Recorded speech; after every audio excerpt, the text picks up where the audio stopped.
This video is obviously coming out in the context of Holy Saturday, so between Good Friday, but also before the resurrection. But because we got to talk about something, I thought I might take a sort of a creative liberty and talk about Jesus at the empty tomb. And in particular, I want to focus on the story in the Gospel of Mark chapter 16, which recalls how these women basically came to the tomb of Christ, expecting to anoint the dead body of Jesus, to anoint the wounds on his beaten and bruised body. But of course, you recall what happens. They go to the tomb and they discover that the stone, kind of covering the cave, if you will, has been rolled aside. And on top of that, they see this young man in his white robe who basically says to them, "You are seeking Jesus Christ of Nazareth, the crucified. He has been risen. He is not here."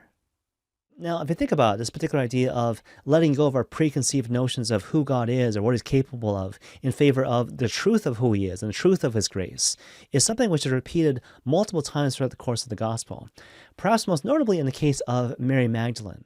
And so you recall how in the context of that particular story, even after Mary Magdalene comes to recognize Jesus Christ in his resurrected form, still Jesus says to her, "Do not hold on to me." And the whole idea that's being conveyed here is not so much get away from me, you repulse me, right? The idea is that as amazing as this moment is, don't hold on to me.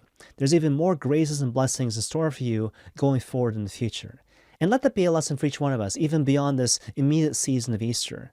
The Lord has tremendous graces and blessings in store for you. And so even though you might have some vague idea as to how good God has been to you or how many graces and blessings he has bestowed in your life, the reality is he still has so much more in store for you.